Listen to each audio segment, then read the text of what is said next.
Industry में आपका स्वागत है। आज हम जिस मशीन की ट्रायल करने जा रहे हैं, ट्रायल का ये पूरा एक्सप्लेनेशन करने जा रहे हैं, वो single die fully automatic hydraulic machine है।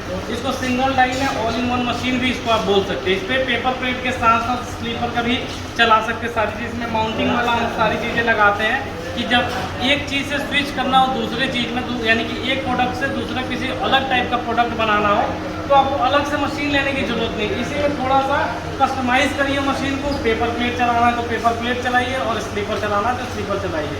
सबसे पहले आज मशीन को चलाने से पहले हम इसकी पैनल की वायरिंग बता रहे हैं। ये पहला वीडियो होगा जिसमें हम पूरा वायरिंग को एक्सप्लेन करेंगे और पैनल कंट्रोल किस तरह से काम करता है उसके बारे में बताएंगे। हम पैनल खोल रहे हैं इसका।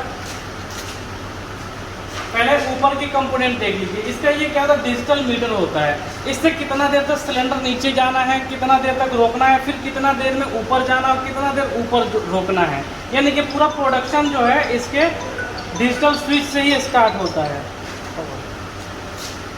तो ये डिजिटल स्विच हो गया। इसमें क्या हुआ, बटन दे रखा है। जैसे मोबाइल में क्या होता है, कंट्रोल सेटिंग की बटन होता है, रीसेट, सेट और इस बाद एंटर का। इसी हिसाब से इसमें चारों टाइप का बटन है। बढ़ाने के लिए, कम करने के लिए, सेट करने के लिए, उसके फंक्शन लाने के बाद एंटर के, ये एंटर देखिए लिखा भी है, एंटर प्लस रीसेट। एंटर भी कर सकते हैं, रीसेट भी कर सकते हैं। टाइम बढ़ाना हो तो इसको यूज करिए, घटाना हो तो इसको यूज करिए। फंक्शनिंग में अगर अप लाना है तो इसको दबाइए, डाउन लाना हो तो देखिए आप देख सकते हैं दबाने पे ये डाउन आ गया और डाउन वाला ब्लिंक कर रहा है। मैं इसको दबाऊंगा तो ये बढ़ जाएगा और इसको दबाऊंगा तो ये इधर की तरफ आ जाएगा। यानी कि इसमें मेन टाइम होता है, इसका माइक्रो टाइम होता है, ये दोनों चीज़ें होता है।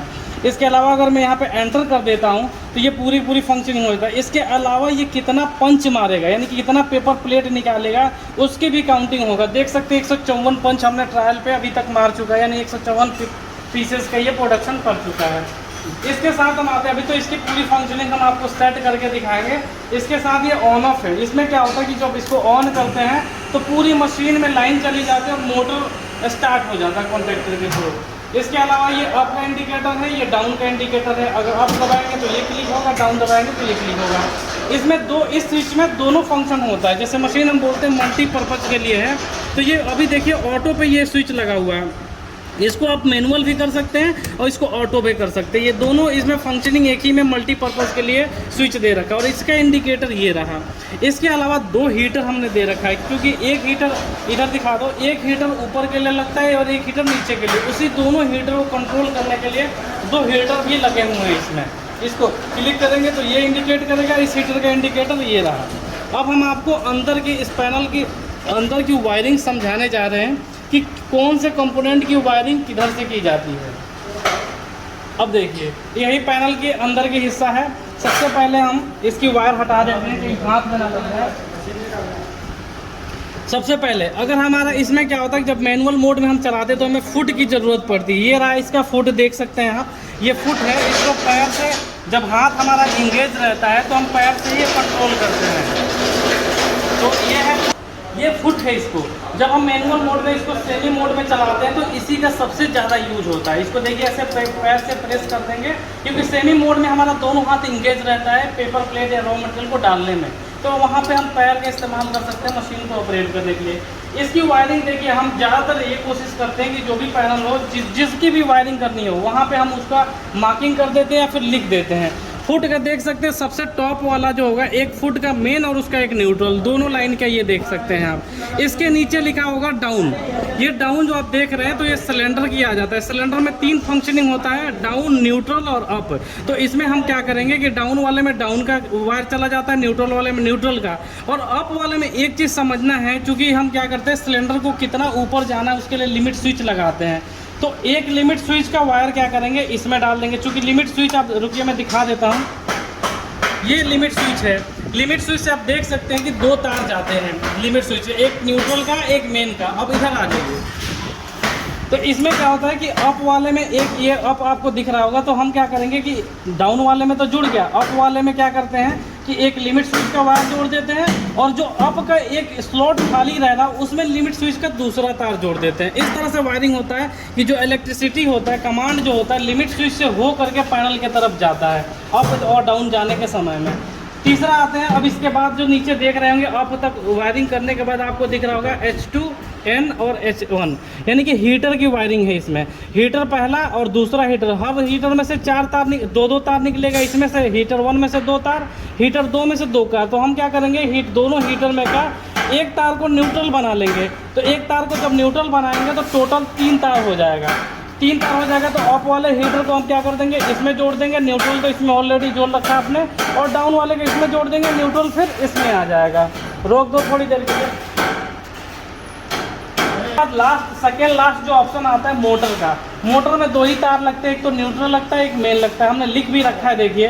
तो इसमें ये नहीं समझना है कि न्यूट्रल ऊपर तो नहीं आएगा, नीचे तो नहीं आएगा। कोई सा भी मोटर का तार ले लीजिए, ऊपर एक नीचे। कभी कभी ये हो सकता है कि क्लॉकवाइज के अलावा एंटी क्लॉकवाइज में मोटर रोटेट कर रहा हो, तो आपको कुछ नहीं करना है, मोटर की पोलराइजेशन चेंज कर देना। इससे मशीन पे ऐसा नहीं कि मोटर जल जाएगा या मशीन पे कोई इफेक्ट पड़ेगा, क्योंकि मोटर को हम प्रोटेक्ट करने के लिए हमने देखिए, आप देख सकते हैं कॉन्टैक्टर भी यूज करते हैं ताकि ये मोटर को प्रोटेक्ट कर सके। इसके अलावा लास्ट जो वायरिंग होता है इसमें, वो होता है मेन का। इसमें भी हमने मार्किंग कर रखा है, एक न्यूट्रल और एक मेन का। इसमें भी कोई सा भी 2 तार ले आइए स्विच बोर्ड वाला, एक न्यूट्रल में जोड़ दीजिए, एक मेन में जोड़ दीजिए। इस तरह से ये पूरी वायरिंग आपकी कंप्लीट हो जाएगी। अब हम आते हैं इसमें, चूँकि ये मशीन मॉडिफाइड हो चुकी है, पहले चैनल फ्लाईव्हील के थ्रू चलता था।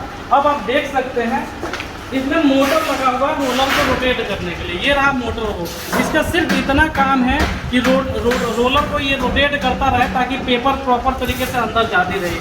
क्योंकि पूरी मशीन में, हर मशीन के कंपोनेंट के साथ साथ मोटर के भी 2 तार जाएंगे। तो आइए हम दिखा देते हैं आपको कि मोटर की वायरिंग कैसे करनी है। मोटर की तो जो रोलर का मोटर होता है उसमें से भी 2 तार आने हैं अमूमन, एक न्यूट्रल का एक मेन का। आपको क्या करना है कि T2 और T3 जो हम इसमें कॉन्ट्रैक्टर देते हैं, उसमें T2 और T3 में आपको क्या करना है, इसकी वायर जोड़ देना। कभी कभी हो सकता है कि पोलराइजेशन इसकी भी सेम, कि कभी उल्टा नाच रहा हो, मोटर का पेपर बाहर की तरफ फेंक रहा हो, तो हम क्या करेंगे, इसकी पोलराइजेशन चेंज करने के लिए वायरिंग चेंज कर देंगे। T2 का T3, T3 का T2। इसके अलावा लास्ट बट नॉट लिस्ट, ये सबसे इंपॉर्टेंट पार्ट होता है, ये डिजिटल ये क्लॉक होता है एक तरह से, कि मोटर जो चल रहा है रोलर का कितना हमें, चूँकि हम इस मशीन पे हर तरह की डाई चलाते हैं 4 से लेकर के 14 तक, लेकिन हर डाई के लिए अलग अलग पेपर की क्वांटिटी फेंकना चाहिए। 4 में 4 इंच तक फेंकना चाहिए और 14 में 14 इंच का फेंकना चाहिए।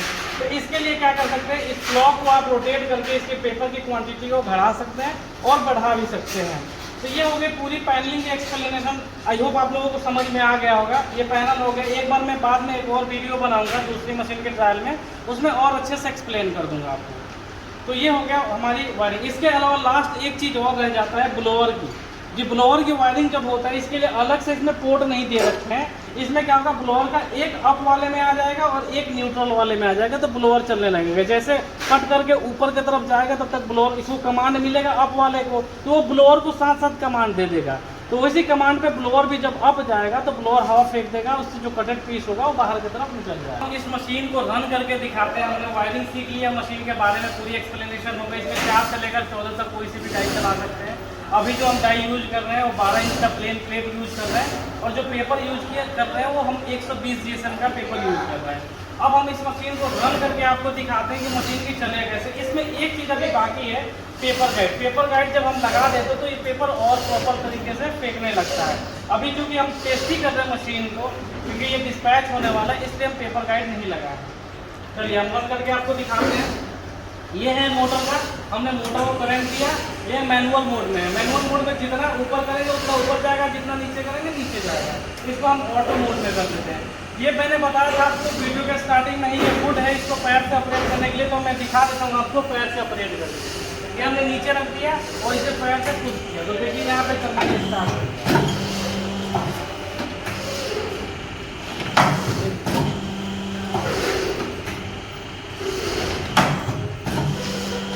इस तरह से ये कटिंग स्टार्ट हो जाती है।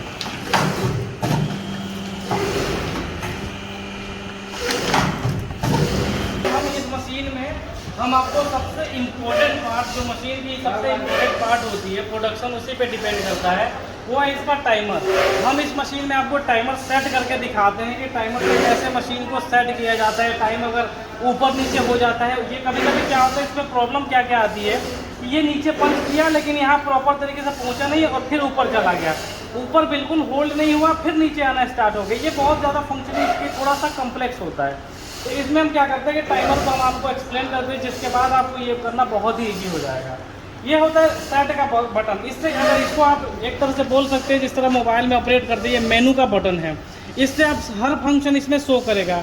DW का मतलब हो गया कि ये डाउन हो रहा है, ये DOH का मतलब हो गया डाउन होल्ड हो गया, ये अप का मतलब हो गया कि अप कितने देर में जाना है उसका टाइम के लिए, ये अप होल्ड का मतलब UPH मतलब हो गया अप होल्ड, ये कितना देर ऊपर जा कर के रुकेगा उसका हो गया।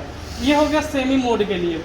अब हम बात करते हैं कि इसको कैसे हम सेट करेंगे। कभी कभी क्या होता है जैसे डाउन हो गया, डाउन ये नीचे नहीं आ रहा प्रॉपर तरीके से और ऊपर से डाई थोड़ा सा नीचे टच बिना किए ऊपर चला जा रहा है। तो ये क्या करना होता है कि आपको डाउन वाले फीचर में करके और डाउन का टाइम थोड़ा थोड़ा बढ़ा करके, ज़्यादा नहीं थोड़ा थोड़ा बढ़ा करके, बिल्कुल 1-1 माइक्रो सेकेंड बढ़ा करके आपको रन करके मशीन देखना पड़ता है कि उतना आ रहा है कि नहीं। अगर ज़्यादा ये टाइम बढ़ा देंगे डाउन वाला तो ऐसा भी हो सकता है कि प्लेट तोड़ दे, डाई तोड़ दे, चूँकि डाई कास्ट आयरन की बनी होती है।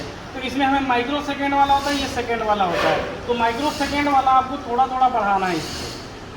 इसके बाद डाउन का जब आप सेट कर लोगे कि हाँ टच करके बढ़िया से जा रहा है, उसके बाद से एक और फीचर आता है डाउन होल्ड, यानी कि जब नीचे कट करता है तो डाउन होल्ड ही डिसाइड करता है कि उसका शेप कैसा बनना है। क्योंकि मशीन की डाई जो होती है प्रॉपर हीट हो चुकी है, डाउन होल्ड होगा तो 1 सेकेंड या 2 सेकेंड के लिए, तब जाकर के उस तरह से हीटर उसको प्रॉपर ये शेप दे पा रहे। अभी आप देख रहे होंगे हीटर का हमने कनेक्शन नहीं किया, बिना हीट किए हुए इस शेप में निकल रहा है। वही डाउन होल्ड का समय बढ़ा दें और हीटर को हीट कर दें हम, तो प्रॉपर बिल्कुल अच्छे शेप में आपको ये चीज़ें देखने को मिलेगी।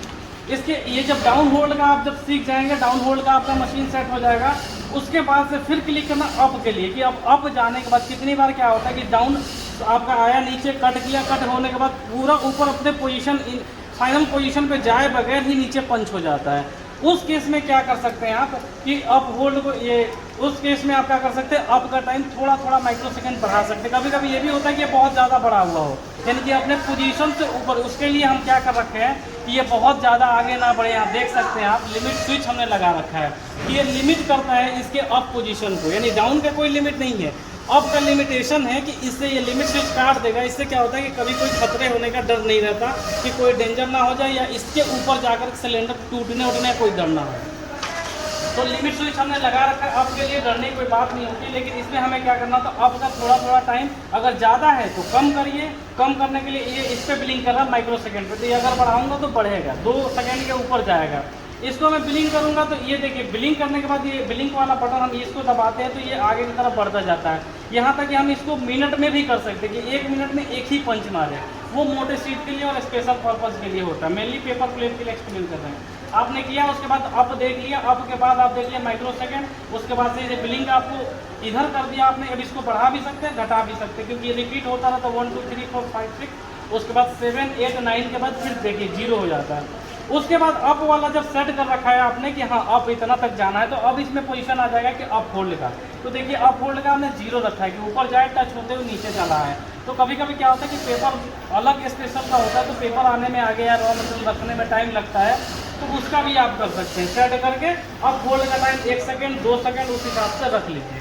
तो ये पूरे फंक्शनिंग होता है, इसमें और कुछ नहीं रहा कि बताने लायक, इसमें पूरा फंक्शनिंग होता है। और कोई भी चीज़ आप अगर इसमें सेट कर रहे हैं तो सेट करने के बाद इसको एंटर की जरूर दबाएं। ये नहीं कि सेट करने के बाद यहाँ पे और इसको आगे बढ़ गए उसके बाद से आपने ऐसे ही छोड़ दिया, तो क्या होगा कि जो इनिशियली जो सेट रहेगा अप डाउन ये सारी चीज़ें वहीं पर चलती रहेगी। तो इसको इसके लिए आपको फाइनली क्या करना होगा, हर सेट करने के बाद up down down hold up hold, उसके बाद एंटर की जरूर दबाते रहना है। धन्यवाद। अगर ये वीडियो आप यूट्यूब पे देख रहे हैं तो हमारे चैनल को सब्सक्राइब करें, और अगर आप फेसबुक पे देख रहे हैं तो हमारे पेज को लाइक करें। और आप स्क्रीन पे दिए हुए नंबर से किसी भी तरह की इंक्वायरी चाहिए या मशीन लगाना चाहते हैं, इसके बारे में प्रॉफिट लॉस सब चीज़ जानना चाहते हैं, तो आप 24/7 कभी भी कॉल कर सकते हैं। Thank you.